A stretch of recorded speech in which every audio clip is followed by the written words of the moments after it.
Pessoal, estamos de volta com o quadro Pergunte à Casa do Direito, hoje recebendo a aluna Vanessa Bandeira, do 9º período do curso de Direito da Faculdade Unibalsas. O nosso tema de hoje é execução de alimentos. Vanessa, seja bem-vinda ao quadro Pergunte à Casa do Direito. Primeiramente, boa tarde. Eu gostaria de dizer que é uma honra estar aqui fazendo essa participação no programa Pergunte à Casa do Direito, em parceria com a TV Capital, esclarecendo algumas dúvidas da população acerca da execução de alimentos. Em decorrência dos novos modelos familiares, hoje vivemos numa sociedade em que muitos pais se encontram separados, sendo que um deles contribui para o sustento e manutenção do filho por meio da pensão alimentícia, que pode ser fixada por um acordo extrajudicial ou mesmo fixada judicialmente.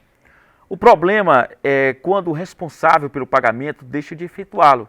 Neste sentido, o que se deve fazer quando o responsável deixa de pagar a pensão alimentícia?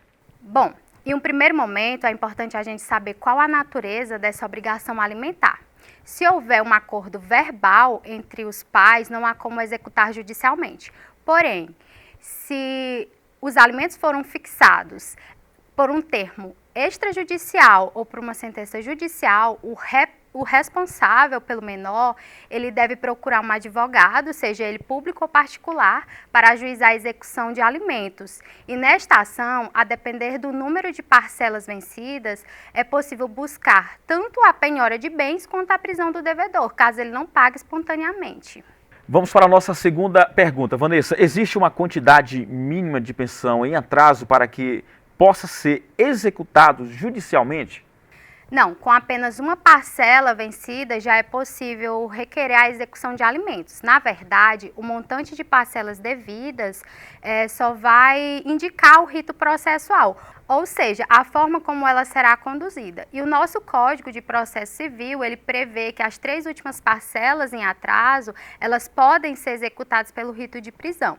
Já as anteriores a essas 3, elas devem ser executadas pelo rito de penhora. A terceira pergunta, Vanessa, você pode explicar para os nossos telespectadores a diferença entre estes procedimentos, prisão e penhora?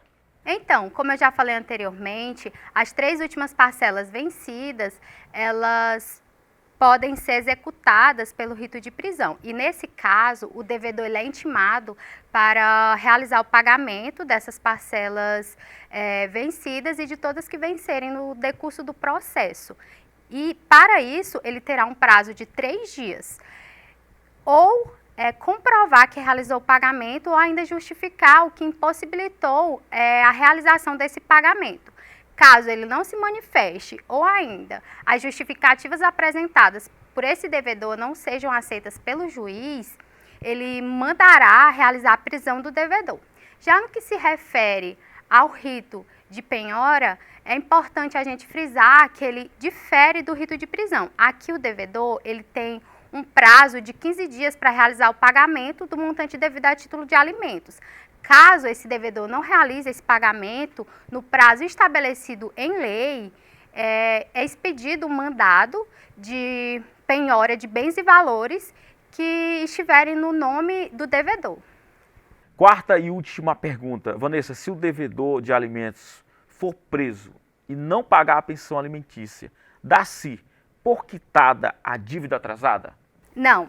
É importante mencionar que a prisão do devedor é só um meio de forçar ele a quitar os alimentos devidos. Dessa forma, por ele estar preso, as parcelas vão continuar existindo e não vão ser reduzidas pelo tempo que ele passou preso, que pode ser de 1 a 3 meses. Mais uma vez, obrigado, Vanessa, pela participação hoje no quadro Pergunte à Casa do Direito. Muito obrigada, Diego. Eu que agradeço essa participação esclarecendo as dúvidas da população.